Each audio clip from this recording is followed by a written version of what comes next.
د آخرت دپاره محنت کوه، کوشش کوه، د الله بنده د حالاتو څه پته لګي.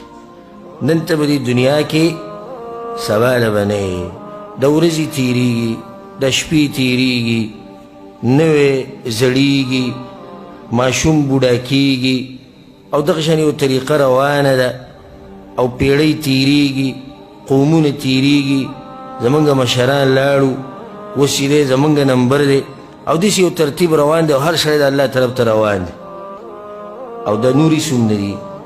خو الله سبحانه وتعالی په قرآن کې دا خبره کړې ده، بعد اعوذ بالله من الشیطان الرجیم بسم الله الرحمن الرحیم كل من عليها فان ويبقى وجه ربك ذو الجلال والإكرام. كل من عليها فان، چې څوک هم دي دا به فنا کېږي سوای د رب العالمین.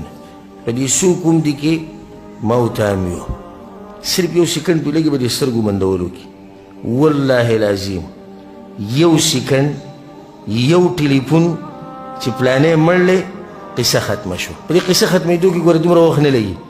دنیا ته چې انسان راځي غټه قصه ده، پیدا شو، ډاکټر دی او اسپتال دی، او هلته یې بوز او دلته یې راول، او بیمار دی او شیشه کې یې بند کو، اسپتال کې یې داخل کو، سکول دی او کته دی او بر دی، غټې قصې دي.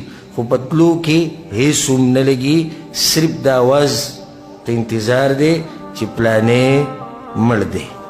دا کفن، دا قبر، دا تیارول، دا هر څه د یو څو سیکنډو، د یو څو منټو کار دی. دا اواز به زما او ستا په باره کې هم کېږي، کل نفس ذائقة الموت. زه وایم رسول صلی الله علیه وسلم یې نه دی بخلی، ما او تا به څه وبخي.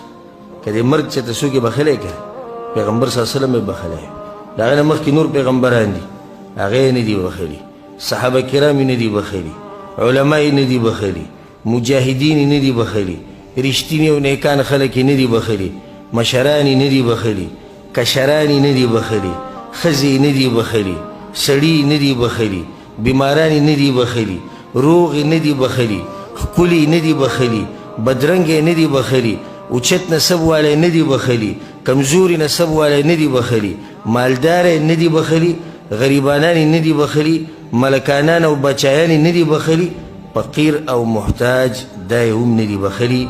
ما او تا به څنګه بخي؟ دا سوچ خبره. الله سبحانه وتعالی په قرآن کې ډېره ناشنا خبره کړې ده، او هغې ته غوږ کړې. الله سبحانه وتعالی څه وایي؟ قل ووایه ای پیغمبر دې خلکو ته إن الموت الذي تفرون منه فإنه ملاقيكم. دا کم مرګ نه چې تاسو تښتئ دا به یقینا تاسو سره ملاقات کوي. الله ګوره داسې نه دي ویلي چې تاسو به رانیسي، تاسو سره به ملاقات کوي. په دې کې یو فایده، کله چې انسان د یو شي نه تښتي نو دې ته مخکې منډې وهي او دا شی به شاته رواني. دا طریقه ده. په دې ځکه الله وایي ان الموت الذي تفرون من، د کم مرګ نه چې تاسو تښتئ، که موږ تښتېدې د مرګ نه او د مرګ د شا نه راتلې بیا ډېره ښه وه، موږ به ترې منډه تیزه وایې، موږ به ترې مخکې تللی، هسې هم د شا نه را روان دی. ناشنا خبره ده فإنه ملاقیکم، دا راځي د مخې نه. لکه چې ملاقات چې کله هم کېږي دوی د یو بل سره د مخې نه میلاویږي. ملاقات داسې نه کېږي چې یو سړی تا پسې د شا نه را روان دی، ملاقات داسې کېږي چې یو سړی تا له د مخې نه را روان دی. دا مرګ هم موږ له د مخې نه راځي. ما او تا خو به دې سوچ کوو چې موږ دې منډې وو، لرې کېږو د مرګ نه. کوم ځای کې مقبره وینو ځان پې ننګاره کړه اوړه، کوم ځای کې مړی وینو ځان پې ننګاره کړه اوړه، کوم ځای کې د مرګ اعلان واوري پلانې مړ شوی ده، بس دنیا فاني دنیا ده، بیا ته لږ ځان داسې سیډ ته کړه، موږ باندې خو نه راځي. او دا راته وایم چې دا به دله د مخې نه راځي. او سبحان الله د سعودي عرب یو داعي، مشهور داعي، خصوصا په دې سوشل میډیا او په دې شینو باندې هغه ډېر کار کو، ډېر دعوت یې کو. په حرم کې هغه دا ویډیو وکړه سهار منځنه بعد، په مکه کې ناست سهار منځنه بعد دا ویډیو وکړه، وی د مرګ په باره کې ناشنا فایده هغه دا ده چې د مرګ نه ته تښتېدې د مخې نه راشي. دا فایده یې بیانه کړه. بیا لږ وخت بعد په سفر باندې ووتو، کور ته تو، او د مخې نه وله مرګ راغی، ملاقات یې ورسره وکړو، واپس یې وله جنازه راوړه. کومه خبره چې هغه وکړو مقه شان وشوه. سبحان الله، هغه چې کتو د مخې نه وله مرګ راغی، په دغه ورځ ملاقات یې ورسره وکړو او قصې ختمه شو. دا مرګ داسې ناشنا شی دی چې بیا دې پټېدی هم نه شي. ملاقات خو بدله کوي، کیدای شي سړی دې پټ شي. نه، اینما تکونو یدرککم الموت ولو کنتم فی بروج مشیده. که تاسو په مضبوطو قلاګانو کې الله وایي که نه، په دې کې به د لم مرګ راځي.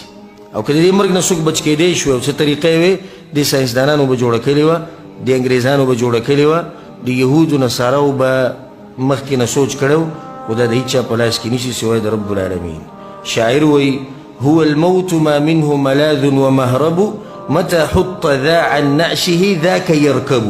وی دا مرګ دی، د دې نه تېښته نشتي، خو صرف دومره ده چې دی د دې کټ نه کوشي ته به ورته خیږي. انتظار صرف دغې ته دی، نور دا پکې نشته چې نه به راځي. انتظار صرف د دې نمبر دی چې کله به تا په دې کټ باندې ږدي او سبحان الله دا کټ ګوره چېرته خالي کېږي نه. د کوم وخت نه چې انسانان پیدا شوي او د اوسه پورې او د قیامته پورې دا کټ په کوم باندې چې دا مړی ږدي دا نه خالي کېږي، خو چې یو کس د کټ نه کوزېږي بل یې ورته خېجولی او دغه شان به یو ورځ یو به دې کوزوي او ما او تا به ورته خېجوي. دنیا ده، موږ پکې ژوند تېرو. څوک لګیا دی یو څه کې، څوک لګیا دی به بل څه کې. او دا درته ووایو څوک چې پکې ژوند تېرې هغه مړ کېږي او څوک چې مړ شي هغه ختم شي. او د آدم دا بچی دومره ناشنا دی سبحان الله، په دې کې به تاسو سوچ کړئ په دې دنیا کې چې اوسېږي ته به چې د پیدا د دنیا دپاره دی، کور بچي مسلې ریالونه ډالرې مزدوري ګاډی یو شی بل شی. لکه مرګ نه راځي، نه مرګ خو راځي، خو لکه د دې کارونو ته چې ته وګورې ته به د 500 کاله به نور ژوند تېروي. سبحان الله دا د آدم بچی دی. بیا دې کار ته ناشنا وګورو چې مړ شي ته به چې رسره به د دنیا کې وم نه، د خاورو کې چې کېږي که نه بلکل ختم شي، هېڅ هم پاتې نه شي. اکثر به څوک یادوي هم نه. نو دا د دنیا حال. او څه چې راتلونکي دی هغه راتلونکي راځي هم به راځي. من کان یرجو لقاء الله فإن أجل الله لآت. هغه نیټه چې کوم الله یې ښودې ده هغه به لازم راځي، په دې کې څه شک نشته. عمر بن الخطاب رضی الله عنه هغه به روزانه دا خبره کوله، وی كل يوم يقولون مات فلان ومات فلان.